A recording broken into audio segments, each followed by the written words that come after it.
Bonjour à toutes et à tous et bienvenue sur Mosaïque Cristal. La semaine dernière, nous avions abordé la réforme des finances publiques avec un nouveau réseau de proximité. Nous avions surtout parlé des changements pour les élus. Mais aujourd'hui, on revient sur le sujet pour évoquer le cas des particuliers et entreprises. Alors, qu'est-ce qui va changer pour eux d'ici 2020 ? Quel est l'avenir de l'antenne de Sarreguemines ? Quelles sont les craintes des usagers ? Eh bien, on répond à ces questions en deuxième partie de journal. Et direction Sarralbe dans quelques minutes pour une inauguration très attendue, celle du pont de la commune en travaux depuis l'année dernière. Mais juste avant, on regarde l'actu en 60 secondes.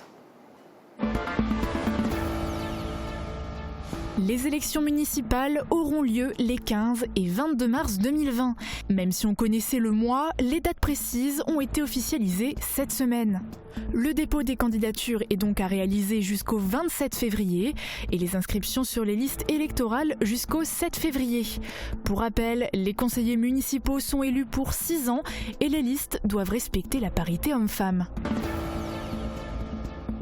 Inauguration du pont de Sarralbe. Après un peu plus d'un an de travaux, le voilà reconstruit et prêt à l'emploi.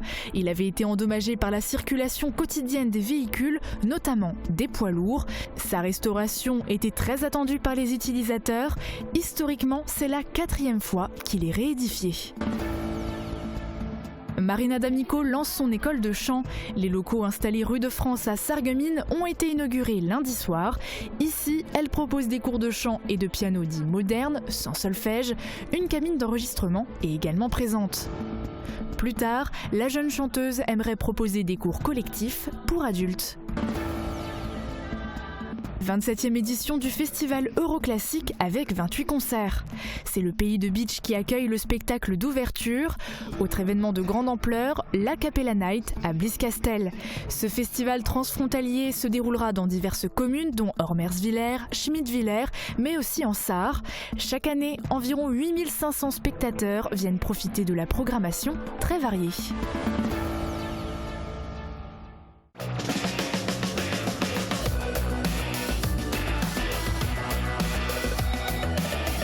Les crèches de l'Agglo éveillent la petite enfance et facilitent la vie des actifs. Allez, c'est le moment de s'intéresser à la météo de demain. Voici les prévisions. Avec le Crédit Mutuel, partenaire des grands événements sportifs.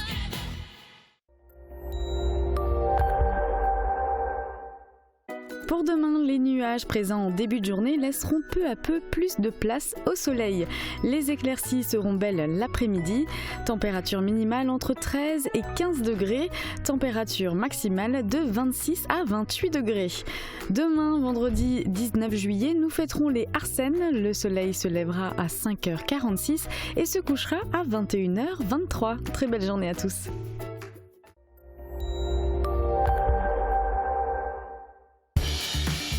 Je dois mon esprit d'ouverture à d'ingénieux créateurs. Fermap, des fenêtres étudiées pour vous. L'inauguration du pont de Sarralbe, c'est aujourd'hui. Après 13 mois de travaux, il rouvre enfin à la circulation. Endommagé par des passages quotidiens de véhicules, il a été démoli, reconstruit et est désormais bel et bien sur pied. Découvrez en exclusivité le nouveau pont de Sarralbe et un retour sur les différentes étapes de sa construction dans ce reportage. Le pont de Sarralbe est enfin livré, diagnostiqué malade par le service de gestion et de surveillance des ouvrages d'art. Sa solidité avait été mise à l'épreuve avec le temps. Des dégradations avaient été constatées. Le béton des poutres était endommagé et les armatures abîmées. Après plusieurs démarches administratives, le chantier avait été lancé par le département en juin 2018. Le pont a été, reconstruit après les événements de la dernière guerre, puisque lorsque les armées américaines sont entrées, il y a eu un bombardement nourri, l'église d'ailleurs en a souffert. Donc un pont reconstruit avec les matériaux et les techniques de l'époque. Et il y a environ 4 ans, 5 ans peut-être, une radiographie du pont a révélé des faiblesses structurelles. Donc on a attendu la décision, mais une décision, le principe on peut le prendre très vite. Par contre la réalisation demande les études, les planifications et surtout les moyens financiers. Tout d'abord, une passerelle temporaire à 80 000 € pour les piétons avait été installée. Les Sarralbigeois qui habitaient à Salzbronn pouvaient ainsi passer de l'autre côté du pont. Quant aux automobilistes, la déviation par Cascastel était devenue pour eux une habitude. Des changements qui ont impacté à la fois les riverains, les automobilistes, mais aussi les commerces. Absolument, le centre-ville est déjà en souffrance, comme tous les centres-villes d'ailleurs, et couper cet axe de circulation par rapport non seulement aux riverains de cette rive, par rapport aux habitants de Salzbronn, qui font partie de Sarralbe, mais qui ne pouvaient se rendre en ville que par la passerelle, et je remercie le département d'ailleurs d'avoir installé une passerelle. Et qui plus est, lorsqu'on tire un peu en extension, les gens de Herbitzheim, du secteur là-bas, avaient l'habitude plutôt de venir sur Sarralbe pour les achats importants, on va dire, et là ça manque à l'appel. Donc côté commerçant, effectivement, ils sont encore plus heureux que nous de voir la passerelle disparaître et de voir le pont s'ouvrir. Concernant le gros œuvre du pont, il a commencé en octobre. Les 2 piles ont été coulées. Puis en janvier, la grue de chez Mediaco avait mis les 4 poutres métalliques en place. 2 opérations majeures qui se sont bien passées puisque le pont est désormais terminé et inauguré aujourd'hui. Le coût total du chantier est de 2,7 millions d'euros. Il a été financé par le département et la commune. Fini le détour par Cascastel. Désormais, les 4500 véhicules vont pouvoir de nouveau passer par le pont de Sarralbe. Et après l'effondrement du pont de Gênes en août 2018, une question se pose. Ces structures parfois vieillissantes sont-elles une priorité pour le département ? Patrick Weiten, président du conseil départemental de la Moselle, nous répond. Alors dans quelle mesure la sécurité et la circulation des ponts sont-elles importantes pour le département ? Le département a la responsabilité de toutes les infrastructures routières, sauf celles de l'État en Moselle. C'est 4200 km de route et plus de 2000 ouvrages. Des ponts comme celui-ci, ou des ouvrages plus importants encore, et certains beaucoup moins importants pour enjamber tel ou tel ruisseau ou telle rue. Donc pour nous, on a un contrôle permanent de tous les ponts. Cela a été un grand débat au début d'année. Nous contrôlons tous nos ponts et celui-ci donnait des signes extérieurs de fatigue. Il était indispensable que nous réalisions un lourd investissement pour le remplacer. Et combien y a-t-il de ponts dans le même cas que celui de Sarralbe et pour lesquels se pose la question de la sécurité dans le département ? Alors, dans le même état que celui de Sarralbe, il n'y en a pratiquement pas. Parce que nous avons lourdement investi. Cette dernière année, et je vais inaugurer 3 nouveaux ponts. Sarralbe, un sur le nord à proximité de Cirque-les-Bains et le dernier sur Cattenom, sur lesquels nous aurons investi plus de 12 millions d'euros. Et nous avions travaillé également sur le pont au Concours, qui est un nouveau pont sur la Moselle. Donc des ponts en mauvais état nous en avons, mais nous sommes attentifs. Il y a des visites annuelles qui sont organisées et nous mobilisons des moyens nécessaires lorsque l'urgence s'impose à nous. Et toujours en termes de circulation, est-ce que l'ensemble du département va repasser aux 90 km/h au lieu des 80 ? Écoutez, aujourd'hui la loi n'est pas adoptée. Donc je ne connais pas le texte législatif puisque la loi a été repoussée, la loi LOM a été repoussée. Donc nous attendons les conclusions de la décision législative qui sera prise et à partir de là on se posera des questions. Nos concitoyens attendent de nous qu'on revienne dans une situation passée puisque le 90 km/h fonctionnait. Le 80 km/h doit être dérogatoire et c'est pas l'inverse, on ne doit pas avoir le 80 km/h alors que le 90 est dérogatoire. Donc nous attendons et nous prendrons les décisions à la rentrée une fois que la loi sera adoptée. Et pour finir, quels sont les prochains projets du département dans le canton de Sarralbe ? Alors vous savez, là on n'est plus sur le canton. Sarralbe a bénéficié d'un nouveau collège, va bénéficier de la fibre optique à l'abonné, a bénéficié de subventions importantes sur des aménagements comme la requalification de leur école primaire et aujourd'hui c'est un pont qui représente près de 2 800 000 euros d'investissement. Je crois que Sarralbe n'a pas à rougir ou à faire rougir de jalousie ceux qui considèrent effectivement qu'à Sarralbe il y a déjà beaucoup de choses qui ont été faites et naturellement à Sarralbe comme ailleurs puisqu'il n'y a pas de particularité pour Sarralbe ou pour d'autres. Nous sommes présents avec le BIT, avec Sonia Freibeuf-Christinelli pour que chaque territoire, que chaque canton puisse bénéficier à la fois des services de proximité, des investissements nécessaires et dans une volonté d'équilibre et de solidarité territoriale. Produire de l'électricité avec de la bouse de vache. Une ferme de Gros-Ré-d'Erchin relève le défi depuis mars. Elle s'est dotée d'un méthaniseur. Alors l'installation est considérable. Elle permet aujourd'hui à l'exploitation de réduire son empreinte carbone et de compléter ses revenus. Mais comment passe-t-on des déjections à l'énergie ? Valentin Guinel nous explique. C'est comme une grosse vache. Non, là ce sont vraiment des vaches. Ça, c'est la première partie du nouveau méthaniseur de la ferme Olferdin à Gros-Réderchin. Un système qui produit le même gaz que leurs 800 animaux.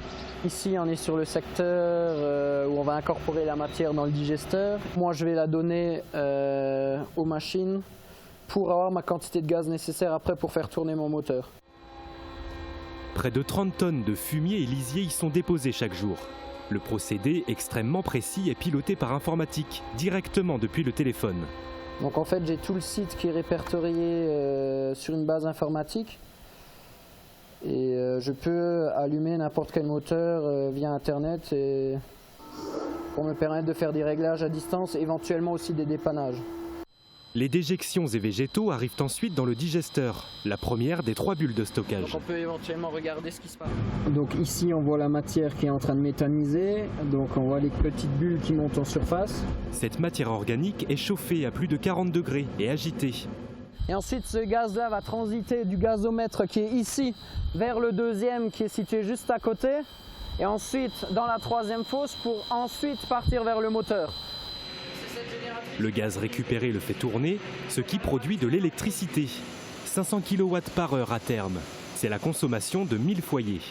L'énergie est directement injectée dans le réseau électrique et vendue à EDF. La méthanisation nous sécurisait un peu les revenus sur l'unité. On est sur des contrats de 20 ans. Donc forcément, nous, ça nous a un peu poussé à en faire une. Et surtout les avantages que ça apportait sur la ferme existante, notamment sur un plan fertilisation. Car la troisième bulle de stockage permet de récupérer un digestat débarrassé des graines de mauvaises herbes. Cet engrais naturel leur permet aujourd'hui de ne plus utiliser d'engrais chimiques. L'installation a représenté un investissement considérable qu'ils ne souhaitent pas communiquer. La méthanisation fait débat quant à sa contribution au respect de l'environnement. Mais la ferme Olferdin espère ainsi mettre en place une exploitation autonome et durable. Aujourd'hui, nous revenons un court instant sur les consignes de tri du SIDEM concernant le papier ou encore le carton, notamment à Sarreguemines et son agglomération où la collecte se fait désormais par un apport volontaire dans des bennes dédiées. Mais que faire lorsqu'on est face à l'une de ces bennes et que celle-ci est déjà pleine? Voici la réponse. Si comme Mosaïque Cristal, vous essayez de suivre à la lettre les recommandations de tri du SIDEM, vous aussi vous mettez de côté vos cartons et papiers afin de les emporter dans les bennes d'apport volontaire, si vous habitez à Sarreguemines ou son agglomération, car du côté de Beach, cela va dans les sacs oranges ou dans les déchetteries. Mais il arrive parfois que la benne en question soit déjà pleine, voire qu'elle déborde. Que faire alors ? Tout d'abord, vous pouvez utiliser l'application du SIDEM qui vous aidera à situer les bennes les plus proches, car il y en a plus de 160 réparties sur l'ensemble du territoire et parfois pas si éloignées que cela. Se rajoutent aussi les bennes d'associations caritatives comme celle du papier pour l'enfance, mais ces bennes-ci, il faudra les chercher par vous-même car l'association ne souhaite pas communiquer sur leur lieu d'installation. Les plus patients peuvent aussi attendre quelques jours et le passage du camion venant vider la benne, un passage systématique lorsque celle-ci est pleine. Les cartons papier et emballage sont ensuite transportés vers le site de Sainte-Fontaine, situé entre Frémin-Merlebach et Saint-Avold. Ils y sont triés et conditionnés pour enfin être envoyés dans les usines de recyclage correspondant à chaque matériau. À titre d'information, en 2017, ce sont 2256 tonnes de papier et 3339 tonnes de carton qui ont ainsi été réceptionnés sur l'ensemble de la zone d'action du SIDEM.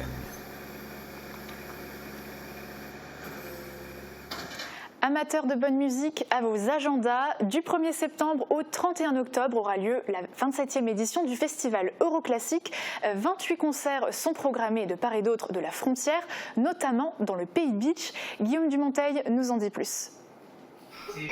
Qui nous accompagnent. Cette année, pour la 27e édition du festival Euroclassique, le Pays de Beach est gâté. Après avoir accueilli la conférence de presse de présentation, il servira également d'écrin au spectacle d'ouverture. C'est l'un des points forts, donc c'est le 1er septembre et ce sera un concert qui sera donné par Anne Etchegoyen et les voix basques, donc musicalement aussi très attractif. Autre événement majeur de ce festival musical transfrontalier, la Capella Night, une tradition qui revient tous les ans et qui est très prisée. Elle se déroulera à Blieskastel le 3 octobre. Le festival Euroclassique se déroule chaque année en Sarre, en Rhénanie-Palatinat et dans le pays de Bitche. Les concerts ont lieu dans les grandes villes, mais pas seulement. Des événements sont organisés dans des communes plus petites pour que tout le monde puisse accéder à la culture. C'est pour ça, chaque année, qu'au moment de l'élaboration du programme, on consulte les communes qui sont intéressées pour que ça se passe dans leur village. Et le but, c'est de partager la culture sur l'ensemble du territoire. Et c'est ça qui est important. Ainsi, Jérôme Faucheur se produira le 20 septembre dans l'église Assomption de la Vierge Marie à Schmidtvillers ou Ladislava le 4 octobre à la salle d'Ormersvillers. Le programme complet est à découvrir en ligne à l'adresse qui s'affiche sur votre écran. À noter que le festival Euroclassique propose des concerts au style musical très varié et qu'il attire chaque année près de 8500 spectateurs.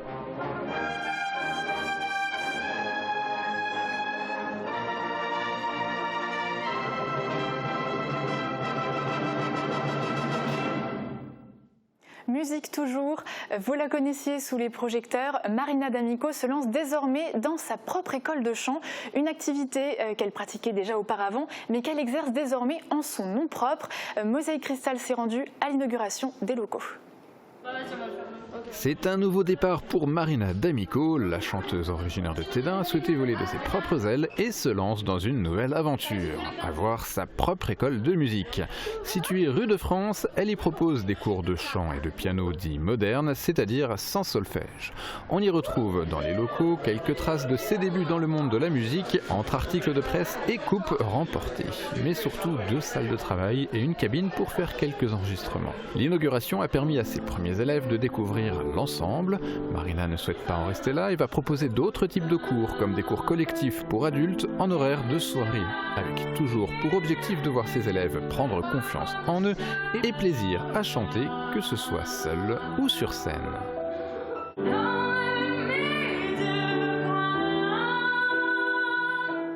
Tous unis pour Léon, c'est le nom d'une soirée caritative à Lemberg ce week-end. L'événement est organisé par l'association Les Motards, ma famille de cœur, pour soutenir Léon, 4 ans, atteint de la maladie de Marfan, qui fait vieillir son squelette et ses organes précipitamment. Alors si vous voulez le soutenir, rendez-vous samedi 20 juillet à partir de 15h et le 21 juillet dès 11h. Alors le clou des festivités, c'est un feu d'artifice le samedi à 20h. Et puis sur place, il y a aussi de quoi se restaurer, baptême de moto, parcours de jeu, spectacle de gym, maquillage et bien sûr tous les bénéfices seront reversés au petit Léon. Que va devenir le centre des impôts de Sarreguemines avec la nouvelle réforme des finances publiques? Eh bien on fait le point juste après la pub, à tout de suite. Au pays de Bitche, une offre fibre jusque chez vous, un service innovant en zone rurale.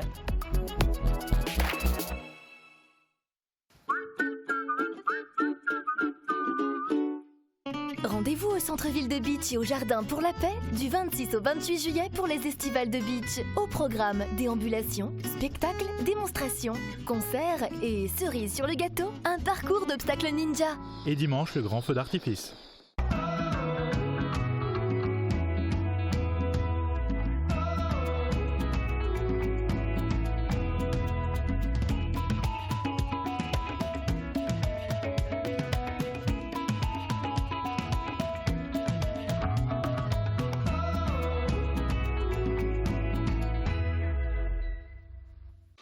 AVS Médical vous propose sa gamme de fauteuils releveurs électriques. Pour vous asseoir et vous relever sans difficulté, choisissez parmi une quinzaine de modèles, coloris et matériaux différents à partir de 200 €.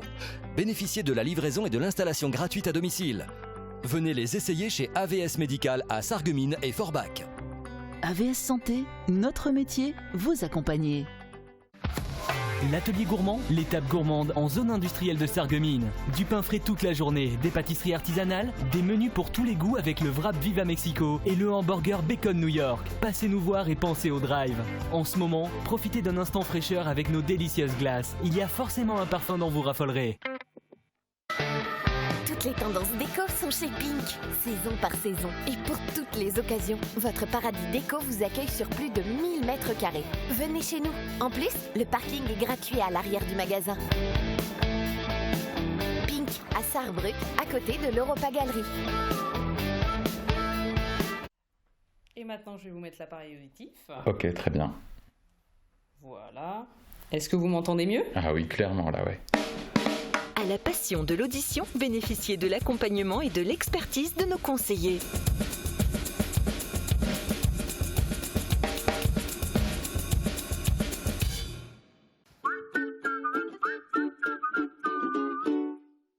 Pour vos menuiseries, demandez le conseil, le choix, la pose. Exigez la qualité, le service et l'expérience. AG Fermeture. Hier s'est tenue une nouvelle réunion de concertation entre le directeur départemental des finances publiques et les élus de la Casques pour expliquer cette nouvelle réforme. Le directeur n'a pas manqué d'évoquer les particuliers. D'ailleurs, beaucoup de craintes circulent dans l'opinion publique, notamment sur l'avenir du centre des impôts de Sarreguemines. Alors, craignez-vous sa fermeture? C'est la question qu'on a posée aux usagers. On écoute leur réponse. Est-ce que vous redoutez la fermeture du centre des finances publiques de Sarreguemines? Ah oui, tout à fait, parce que c'est important d'avoir des gens avec qui on peut parler et pas des machines où il faut juste appuyer. Moi je suis contre, parce que moi tout ce qui est ordinateur et tout ça, ça m'intéresse pas. Moi j'aime bien faire ça sur papier et c'est vrai que j'aime bien aller discuter avec les gens aux impôts quand il y a quelque chose à régler, ouais, c'est vrai. Parce qu'il y a des gens qui ne le font pas encore par internet et qui ont besoin. Ils ont vraiment besoin d'avoir quelqu'un en face. Ils ont besoin de ça. Maintenant, il y a pas mal de trucs qu'il faut passer sur Internet. C'est un peu compliqué. Bon, celui qui connaît Internet, mais les vieilles personnes, il faut penser aussi aux vieilles personnes. Et sur les 5-6 dernières années, vous vous êtes déjà rendu dans un centre de finances publiques pour vos impôts Écoutez, oui, c'est possible, mais il y a bien 3-4 ans de ça. Depuis, j'utilise quand même Internet et c'est plus pratique pour moi. Oh, je crois que j'ai été une fois ou deux, c'est tout. Ouais, vraiment des questions. Mais autrement, non, je suis obligé de prendre l'ordinateur. Mais j'évite, c'est vrai, j'évite. J'aime pas, mais c'est comme ça. Les impôts revenus, je fais tout par Internet et ça se passe très bien. Disons, je n'ai pas besoin de leur poser de questions pour les revenus des impôts, les revenus, sur le revenu. Voilà. Donc Internet, quand vous avez un problème ou même pour payer vos impôts, vous trouvez les réponses relatives à... Oui, c'est assez bien fait en général. Vous avez tout ce qui est foire aux questions, donc qui vous redirige assez facilement vers votre solution. Donc oui, en général, il n'y a pas de souci pour la réponse. Et si vraiment, en général, j'appelle directement. Oui, j'arrive, oui, il suffit de faire doucement, bien faire attention, et puis il n'y a pas de souci, j'ai quand même travaillé là-dessus. Je travaille à la banque, mais moi, donc, puis avec madame, on le fait, et puis on regarde. Ouais. Mais c'est vrai que pour les personnes d'un certain âge, c'est difficile. C'est vrai, je reconnais, c'est vrai que c'est mieux d'aller parler à quelqu'un. Alors pour assurer les contribuables et apporter des réponses, nous avons demandé des éclaircissements au directeur départemental des finances publiques. Regardez. Alors il y a une question que beaucoup se posent, c'est-à-dire quel est l'avenir de l'antenne de Sarreguemines ? À Sarreguemines, nous maintiendrons les services tels qu'ils existent aujourd'hui, sous une forme un peu différente. Le centre des impôts, nous proposons qu'il demeure sous la forme d'une antenne du centre des impôts de Forbach, mais ce sera une antenne permanente, pérenne. Donc les usagers pourront continuer de se rendre pour accomplir l'intégralité de leur démarche fiscale à Sarreguemines, de même que les agents de la direction départementale resteront à Sarreguemines. Concrètement, alors qu'est-ce qui va changer pour les contribuables particuliers et entreprises ?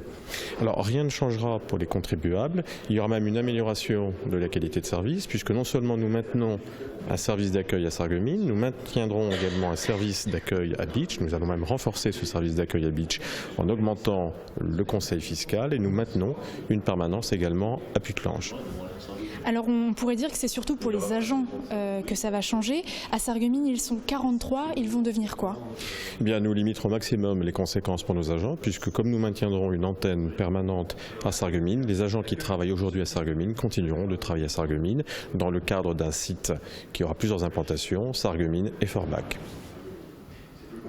Et pour Putelange-au-Lac, il s'agira d'un accueil sur rendez-vous et qui sera accentué en période de déclaration. Mais pour le moment, à Sarreguemines, quels sont les services actuels ? Eh bien, on vous fait un rappel dans ce reportage. 20 000. C'est le nombre d'usagers à l'année qui franchissent les portes du centre des impôts de Sarreguemines. Deux structures y cohabitent, l'une pour les particuliers, l'autre pour les entreprises, soit un total de 43 agents. Pour la première entité, il s'agit avant tout d'accueillir les contribuables et de gérer leurs dossiers. Parmi leurs missions, les agents s'occupent des impôts sur le revenu, de la taxe d'habitation ou encore du recouvrement à l'amiable ou avec contentieux. Idem côté entreprise avec les taxes et cotisations diverses.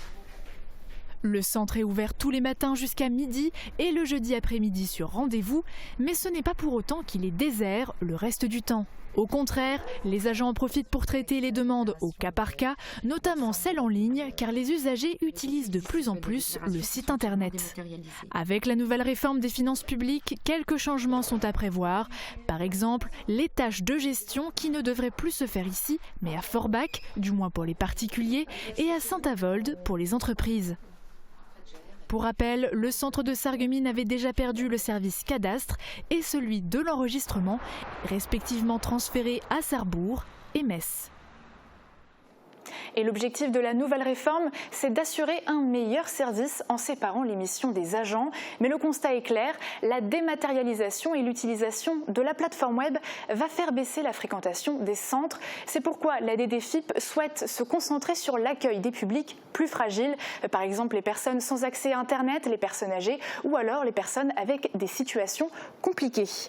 Et parmi les annonces faites hier soir, la création d'un poste de comptable à Sarreguemines pour alléger les secrétaires de mairie, ainsi que la mise en place de postes de conseillers aux élus. Ces élus ont d'ailleurs pris la parole pour évoquer différentes problématiques. L'une d'entre elles a beaucoup fait réagir, le manque de sécurisation des agents de la régie camping. Mais en tout cas, c'est un problème qui est quand même relativement épineux à régler parce que ça mobilise un agent, je dirais, de la période qui va de février jusqu'au mois de juillet, un déplacement, je dirais, hebdomadaire au minimum, voire 2 pendant le mois d'avril. Il y a derrière tout ça, il y a aussi toute une réorganisation au niveau de l'encaisse de l'argent, du liquide. Nous, ce qu'on aurait souhaité, un virement que le client pourrait faire sur un compte approprié de façon à ce que ça rentre dans le giron communal ou du camping. Et voilà, tout le monde s'y retrouverait. La solution, s'il y a une solution qui peut être envisagée avec la Poste, bon, pourquoi pas, mais il faut qu'elle soit sécurisée à 100%. Et les concertations avec les élus doivent encore se tenir quelques mois. Le calendrier est tel que le ministre de l'Économie et des Finances prendra une décision en octobre. Les premiers changements devraient apparaître début 2020, notamment à Putelange-au-Lac avec l'ouverture d'un poste de conseiller aux élus et la mise en place d'un point d'accueil au public. Bien sûr, on aura l'occasion de revenir sur ce sujet, mais c'est terminé pour aujourd'hui. Rendez-vous demain pour notre émission spéciale On Tour sur la faïence avec Flora. Merci de nous avoir suivis. Belle journée et à demain.